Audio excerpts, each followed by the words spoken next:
Welcome back to the Ninja Archwan podcast. Today we are continuing our discussion of Chen Pan Ling.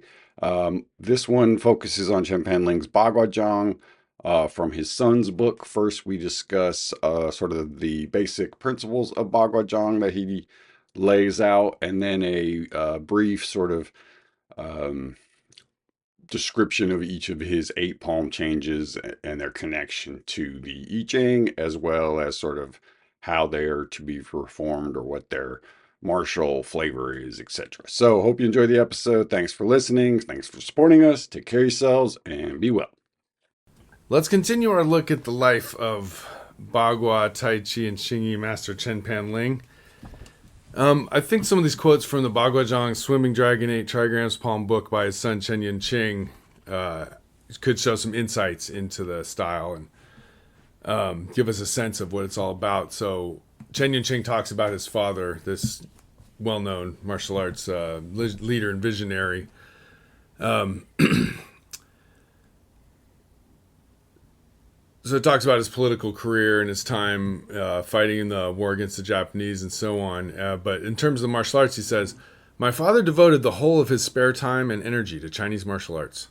He went on a researching expedition throughout China, spending 6 years visiting numerous Chinese martial arts experts in the internal arts of Xingyi, Bagua, and Tai Chi. He thoroughly researched their theories, exquisite technique, and became very passionate and dedicated to promoting Chinese martial arts to build healthier people and a stronger nation." So the 6-year journey he goes on is where he gathers all the information that later he'll start compiling in books as part of the government effort to promote martial arts. Right. So this is sort of the genesis of that, probably that combined form that he comes up with, right? I mean, he's learning all these different styles and putting them together in his head. Like you were saying before, like there's this whole feeling that Chen Pan Ling was just like the go-to guy for Chinese martial arts. Yeah. And so this journey must have been when he went on that quest to kind of get a big overview of things. Especially Ne-Jiao, that seems to be his main passion. So, you know, he was part of the strengthening the national population movement of the time. So it says Chen Pan Ling was greatly moved by foreign insults and felt he could somehow change this image with the spread of martial arts participation throughout the nation. He was indeed a visionary. So in 1941, so this is in the midst of the war, I guess, he was the chairman of a committee at the Nanjing Institute of Sport and Physical Culture, working to develop a curriculum for wushu texts and other educational materials. It took him more than 3 years to write more than 50 different kinds of standardized martial arts textbooks and 40 wall posters with illustrations. Sadly, they were all lost when the communists took over the mainland of China before they had a chance to be published and distributed. So he alone became a living depository of this valuable cultural treasure that traveled with him to Taiwan. Yeah, so this was eventually the communist government would create wushu in the same manner that he had gone about working to establish that. I'm sure a lot of his work was adopted into that stuff later on. Influenced it, and in some way, I'm sure the people he worked with or whatever carried it on to do the next thing. I know I talked about this at least in some Patreon stuff, but that he was the Olympic coach in 36, right? So he was the one who kind of came up with, like, I think the routines that they were going to do, you know, so that was kind of the first time that there were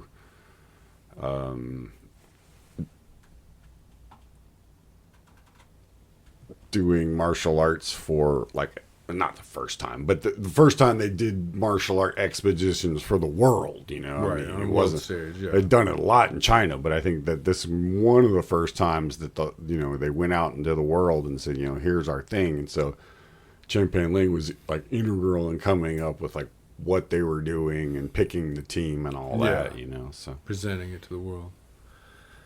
So then he says, "My father trained people in martial arts until his passing, never refusing to help a genuine seeker and never accepting money for tuition. He established the 99 Health Club in Taiwan, a center where martial artists of all persuasions would meet, compare, and research the art he loved so much. He obviously had incredible people skills to maintain such a friendly environment for so long. I believe this is also a golden era in Chinese martial arts where, through collaboration, friendship, and hard training, great progress was made in codifying and consolidating many practices. So, swimming dragon 8 trigrams palm is a special martial art. It is one of the authentic Bagua systems. All right, here's the key points of practice. All right, tell me if you've heard this one before. The index finger of the higher hand lines up with the center of the circle. The thumb of the lower hand is pointed towards the ribs and is used to power and push the body forward. Yep. There you go. There it Check is. that one off the list. The upper body is straight and relaxed, walking smoothly and solidly. The upper body floats and the lower body does the work, I think is... Yeah, I mean, he's just kind of like, these are sort of... That's the meaning of that one. Walking forward or backwards is in as flexible a way as possible, maintaining a feeling of external expansiveness, but internally bound. So those seem like pretty typical of most internal systems. So then he gets a little more specific. So he's got some advice for the Bagua mind, the Bagua body, and the Bagua legs. And I think these are worth looking at because they definitely summarize a lot of the main stuff. So the first one is the mind is calm and alert like a cat about to pounce on a mouse. The eyes follow the fingers while walking around the circle. The chin is tucked in.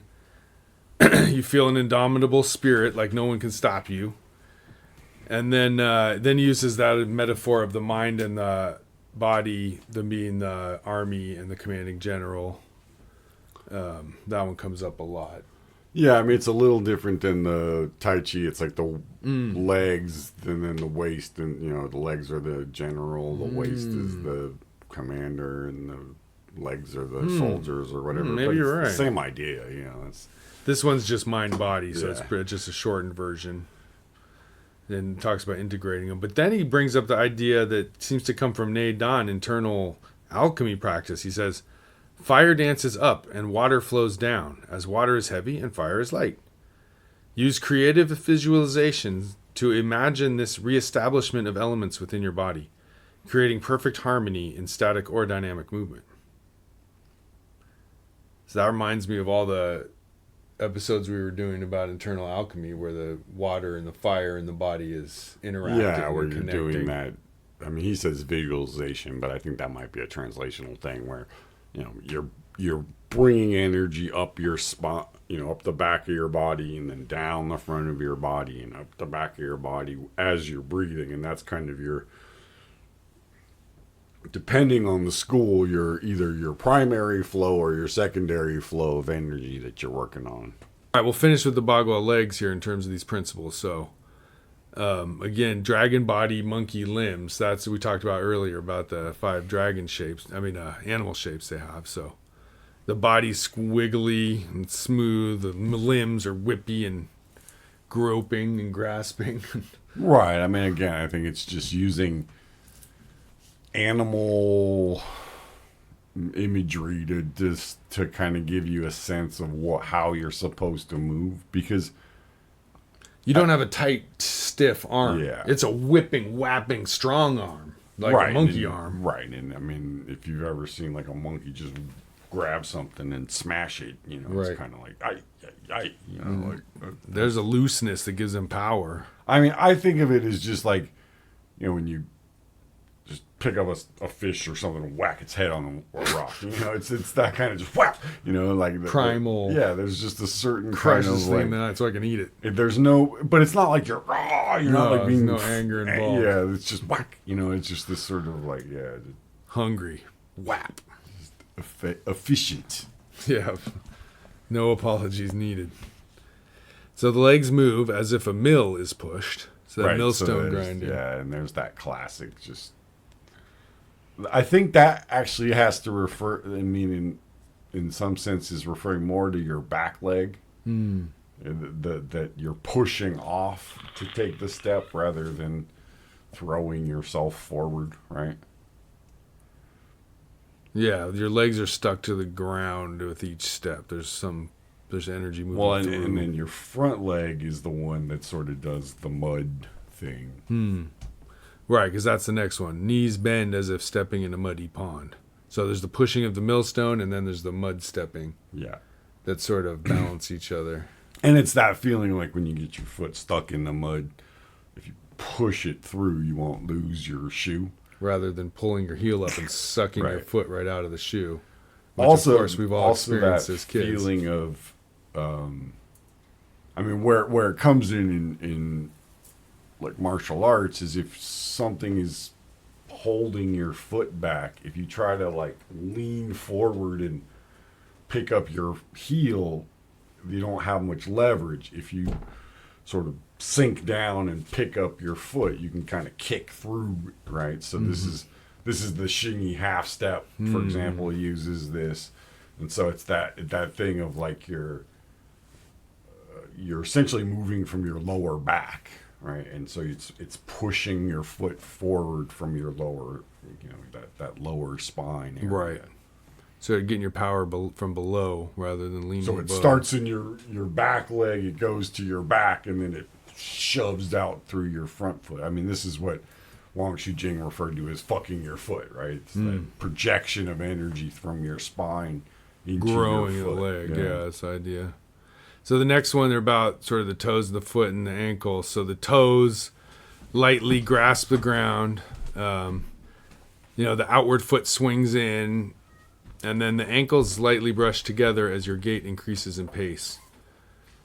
So there's the scissor legs concept. A lot of them talk about in the list of rules, and just the general mechanics of how you got to step. Basically, it's pretty straightforward. Yeah, and I think that's like alluding to the idea that when you start, your stance is going to be a little bit wider so that you're more stable, and that as you get better at it and go faster, you're able to bring your feet closer together, Draw together and stand together and come apart. Yeah, I as mean, needed. essentially, you end up taking really short, tiny, little steps rather than these big, long, wide ones, and it allows you to. Yeah, faster has to be a little shorter. Yeah, you move faster, but you don't really cover any more distance. But you stay integrated as you're moving faster rather than being disconnected and moving through space more. Mm-hmm. It's almost like running in place, like you can run really fast but not go anywhere. True. Yeah. All right, so the very final instruction here. The energy flows inside in the same way that clouds float in the sky. So that's interesting to debate because clouds flow smoothly and change shapes, I guess. Is that how energy flows in the body? Well, yeah. I mean, again, I think you have to. That's one of those metaphorical things of like, how does a cloud move through the sky? Because it depends on the weather, Like sometimes it moves slow Right. and lumbering, and then sometimes it's going to move quick. And here in San Francisco, I was yesterday watching the fog. The fog is rushing past you. It's just right in front of you. Yeah, but so I again, Maybe energy moves in all those ways. right, and I think that it's the idea that much like a cloud shifting and producing rain or lightning or thunder or whatever, that is what your energy does. And also, there's a piece of it where like one of the metaphors for emotions is weather, right? That the way your mind and emotions will kind of shift and change, just kind of flow, and sometimes good, sometimes bad. It's that kind of thing where just let it flow through its natural change and it will kind of continue, right? Don't get fixated on it and try to force it to do something, and like that kind of just allowing Right, you can't it. really control the clouds, huh? So that's another element of it. There's I you're just letting it happen within you, ideally. It's the wave hands like clouds is the one they use in Tai Chi, right? It's that, again, that idea of like just letting your hands feel light, but connected to something, right? Because a cloud is solidified, but not solid, right? It's not a full. It has a shape, right. It has a shape, but it doesn't have. substance, sort of. Yeah. Like you can't. It doesn't. It's only held together by its movement, in a sense, right? Like if it moves in a different way, it can break apart, and so there's impermanence to it, I think, and that's that change, right? That like Bagua Zhang is just all about letting your body and your energy and your mind change with the situation and Yep. hopefully coming out with the best option. That's the plan. Yeah. All right, so now we'll move on to a look at the 8 different palm changes of the Swimming Dragon Bagua system. So each of the palm changes has like a flavor of its own. So in this case, each of these is one of the trigrams of the I Ching.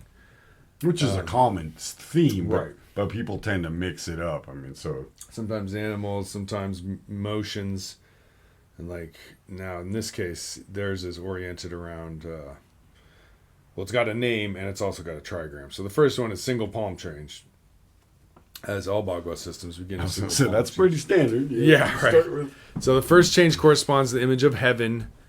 So that's almost always single palm change is associated with heaven. That is usually, that's one thing that's never any different. But that's about as much as you can say. That's all you can say. Being consistent Right. with which palm change goes with which trigram. So it says, this change is practiced first. The beginner needs to study this. You shouldn't move on to double palm change until you have all your movements down and a continuous and strong intention. And it says, once this change is mastered, a student should experience a reestablishing and alignment of their integrity and functional order of their chi. It's like this is supposed to like do something to your chi and like sort of unify you. That's the way I interpret it. Makes you healthy, essentially, right? And like brings all your power, sort of focuses you, connects you a little bit. Well, Become I the one. think the idea is that you want to be relatively stable in mind and body and energy before you embark on something that's going to ramp those things up in ways that you've never ramped them up. So Right. that as any one of those things gets stronger, it's not going to either cause you problems or pull from the others, right? That you don't want your, in a sense, you don't want your strength of body to, override your ability to think or, whatever. Sure. Right? So it's like Very that, balanced. having just having a balanced sense of these different forces is kind of, that's again this major theme in internal. So the martial arts. concept of this first palm change. So it says the fundamental principle of Bagua is a continuous flow of movement using various speeds and constant change of direction with the mind and body linked in a kinetic chain. Not unlike a swimming dragon, swinging its head and tail with unmatchable power and grace. So that's what first palm change is supposed to teach. Well, that's that constant stability, continuous There it change, right? That like you got to be able to constantly move and change and do whatever you need to do, but somehow within those constant changes, there has to be something that keeps you from, stability. falling apart. Right. And that's the hard part. It's easy to change. It's hard to change and not lose your structure. No doubt, right? So then once you got that down, you go to double palm change, the second one. Now this one is connected to the element of fire. It manifests the energy of brightness. This change teaches the practitioner to cling or adhere to an opponent, even if they have defended themselves. You appear to use your eyes to look through the thumb and index finger as a viewfinder. This is called the tiger mouth. Using your peripheral vision and awareness connected with your mind, eyes, and twisting body, your limbs will automatically know where to go. There will still be an imminent opportunity created somehow, somewhere. Your opponent will leave themselves open to your counterattack. So there's a lot in there. Yeah, well, I think one thing that it's the idea that fire is hard to put out, right? It's flickering and changing and moving. Yeah, a spark will jump, a flame will lick to another tree or whatever. So there's this like,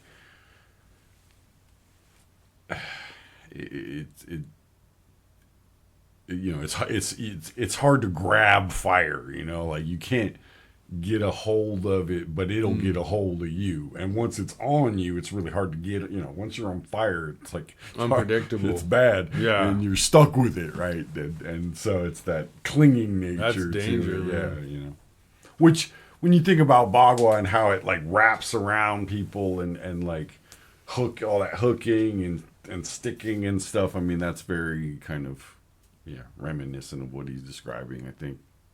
And I like to call it that peripheral vision thing of like single palm change might be more focused on the one, but double palm change means you're trying to keep everything in your gaze and really focus on that wider vision that the early bodyguard caravan guards would have to have had. Right. It's now you got to worry. You're not just fighting one guy in a ring or on a battlefield. You're fighting and against multiple people by yourself.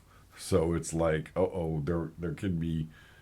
Basically, it's so people don't flank you, right? Yeah, and you have to be able to know right where to go without necessarily seeing everything. I mean, that's essentially the big part. A big part of the circle walking is because if you're walking in a circle, you can see what's around you easier. That if you're looking straight, you have to turn your body to turn your head past. Maybe you got a really loose neck, you might be able to get to like 120 degrees or something, right. But you can't go all the way.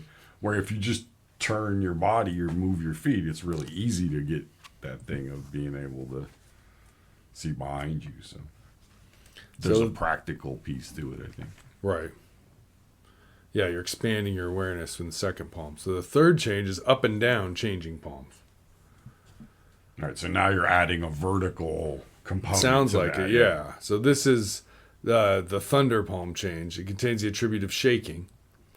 This change is not unlike a clap of thunder that appears everywhere, uses the many directions available for martial application.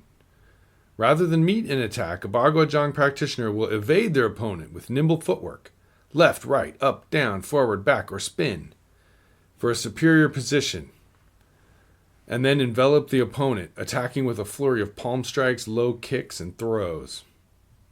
But boom, so that's the thunder clap effect.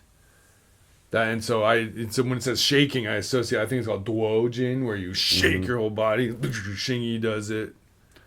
Yeah, I mean, it's also just that thing of like grabbing someone's arms, just give him a yank. A sudden just whip pull. Yeah, it's an action. It's a feeling. Yeah, so that's thunder. And then I like how it says that you don't meet the attack. You evade them with nimble footwork. So each side, front and back, up and down. And then you add number 7, which is spin. Well, and thunder is a yin thing in a sense, too. So it has that. It doesn't have a solidity. Yeah, there's nothing you can grab, or touch or feel. It's just. I mean, well, you can feel it, but it's not. It's a feeling that makes it's like a fear, not a burn like fire. Tactile feeling. It's an emotional feeling, right? Thunder makes you shit your pants. It doesn't make you, wet. Sting. Yeah. Right? Rain makes you wet, like it's like so. Yeah, and I like you end it with palm strikes, so that's like you approach the opponent with the palm strike, then low kick once you block their hands, then the throw if you can just grapple them there and fling them down. Seems to be a good Bagua strategy. Yeah, again, I mean, it's that. Come with a couple of palm strikes to get them all hyped up, then leg sweep, and then boom, well, and also grapple or body check. The thing of doing various heights, right? I mean, changing the height. That's the first thing they have. That's a really big thing, especially when you're getting into multiple opponents, because if you're not going up and down at least a little bit, it's a lot easier for one guy to grab your legs and the other guy to knock you over, right? So if you have the ability to go up and down, at least you got a chance. Yeah. So the fourth change is Green Dragon exposes its claws, which is another term you see associated with Cheng Tinghua Bagua. I think C.S. Tang's book was named that about Liu Jingru's form, but all of them extends the claws, right, or reveals the claws, or reference to that palm shape, I think. Yeah. And so in this case, they're calling this the Kun trigram, receptiveness, related to the natural element of earth. So this one is all about yielding. This principle discusses the importance of the abdomen as being the source of real martial power, allowing, once your chi is centered, to freely emit the power both statically or on the move. So yeah, somehow coming out from maybe growing the claws out from the dantian on some level. Yeah, I was going to say that sounds like just sort of doing that process of linking your dandian to your limbs, Right. or the other way around, Reaching really. out. And then you can really freely emit power on the move or statically. So you can plant your feet, or you can still hit while you're moving, which is kind of a Bagua specialty. Right, because if you're not linked and you try to hit something when you move, you'll disconnect or collapse. So on to the fifth change. So here's White Snake flashes its fangs. Okay. This is the character of the abysmal and corresponds to the wind element. Contains the attribute of danger. So this is kind of the nasty one, it sounds like. Wind. Yeah, wind always has sort of a vicious characteristic, it seems like. Maintaining composure in the midst of something unexpected is the main principle of this change. This way you are always secure and responsive. From this position you have the capacity to intercept an opponent's strike, evade a kick or grab, and not be intimidated by a larger or stronger opponent. A simple low Bagua kick will change their statute immediately. Well, I mean, that last part I think is just the idea that, every time you put your foot out could be a kick, and a low kick will, like you said, that will destabilize somebody, because no matter how big you are, your ankle joint's not going to be that strong. So, it's definitely not going to support it from below. It's not going to be stronger than someone's whole body, that's for sure. So, Yeah, so this is so you maintain composure even in swirling, unexpected situations. You intercept. It's talking about intercepting and evading with this fifth palm change. Well, I think that's wind sort of whipping around. Yeah, you're right. Wind just like changing. Again, I mean, similar to the thunder or whatever. You can't grab the wind, right? But it can knock you down, right? And so there's that. So they try to grab you. You're evading the kick or the grab, and then using a low kick to lash out and just cut. Yeah, I mean, it could be a low kick, but it's that idea that you don't, like, when they attack you, you don't touch them, but then you hit them in a place they don't expect. Right. So. That's vulnerable for a bigger, stronger opponent. Because what is wind? Wind can creep through the smallest of cracks, right? It can get through that little rip in your clothes. It can get through that one crack in your hood. Like a window that's cracked could cool the whole house. Right. So once it's in there, it's like it's just So insidious.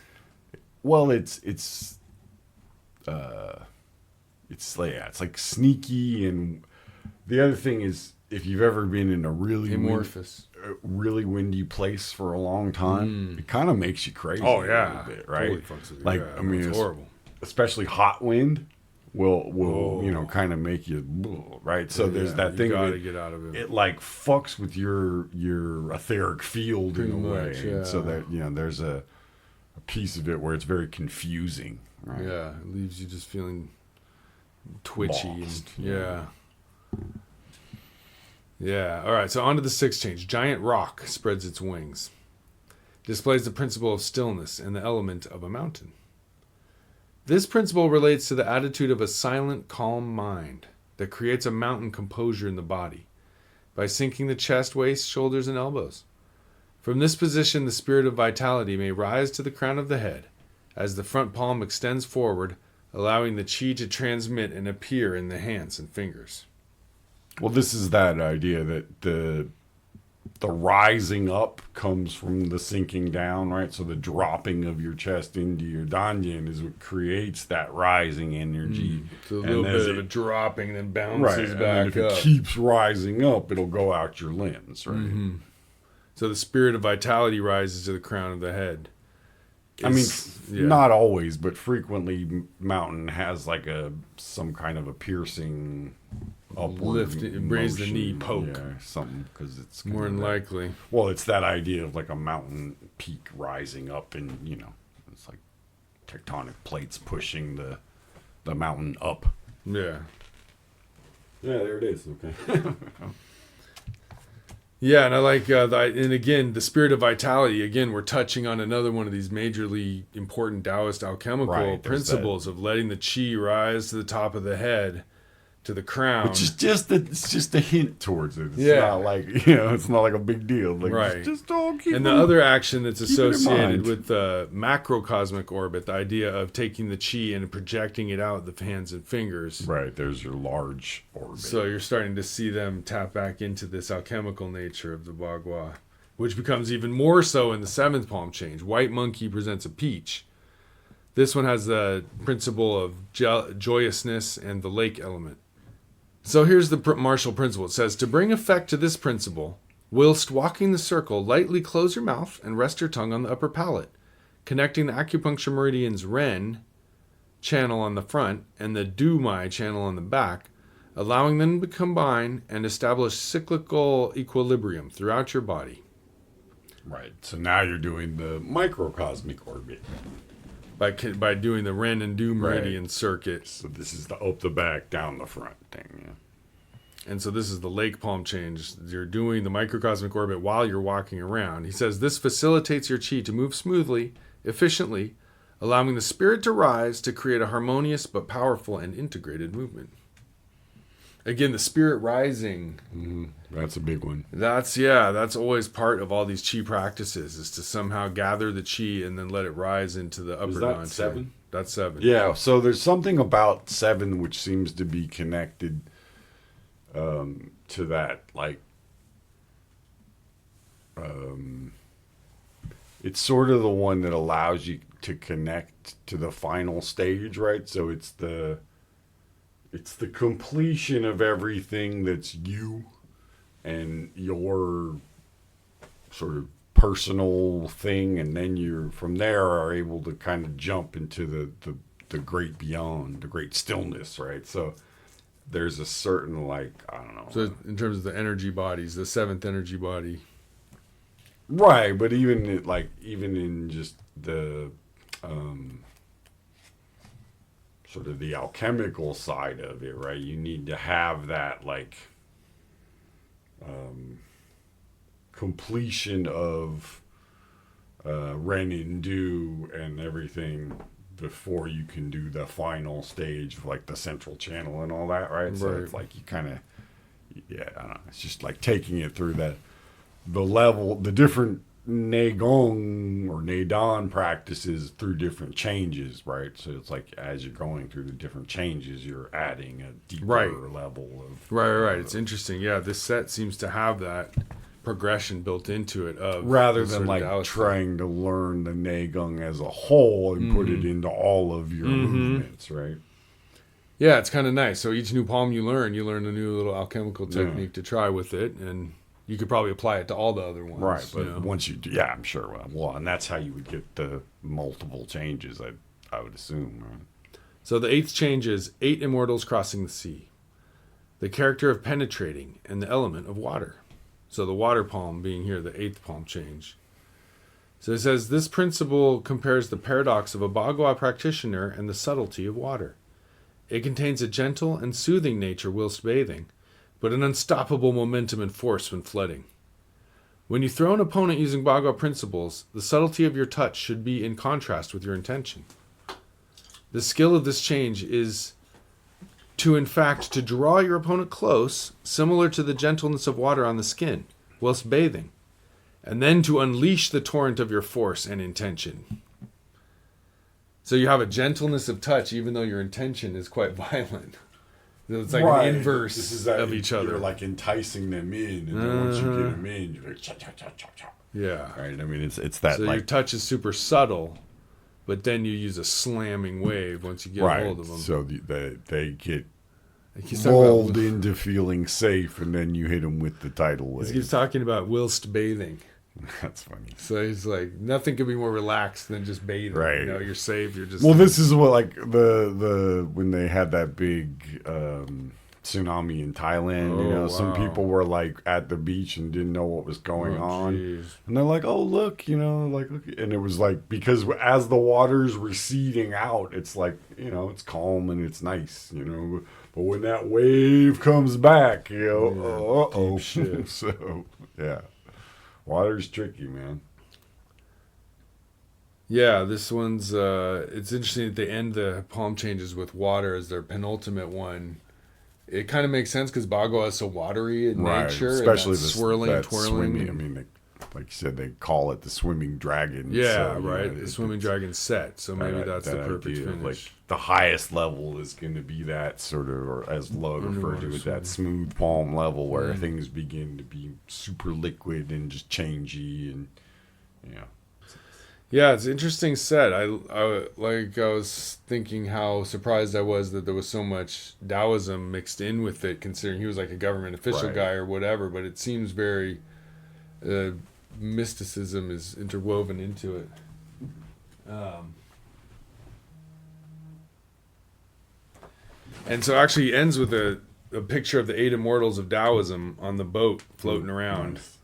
Han Chung Lee and Iron Crutch Lee and all the different immortals. It says, revered by Taoists and a popular theme in Chinese culture, the eight immortals are mythological characters that lived in the Tang Dynasty and used their varied magical powers to overcome evil. Their leader, Lu Dongbin, nicknamed Pure Yang, created a famous sword form that was learnt by Chen Pan Ling. So that's the connection to Lu Dongbin, the sword saint that we've often Right, we talked about a talked lot about with over the years. Baiwa's book for Yeah. sure. Yeah, so Yeah, he's an alchemist, also a martial artist, so he always pops up in the internal martial arts world. And it sounds like Chen Pan Ling practiced his sword form. that's pretty cool. Nice. Well, that was All right, man. good getting to know Chen Pan Ling a little bit. That was a good one. Yep. Hey folks, this week on the Patreon we discussed Zhang Zhengfeng, another Bagua practitioner, his book where he talks about the method of the microcosmic orbit and how that connects to Bagua Zhang. So check that out. It's $5 a month for the regular membership, $10 a month gives you the entire archive. All right, thanks for listening. Take care of yourselves and be well.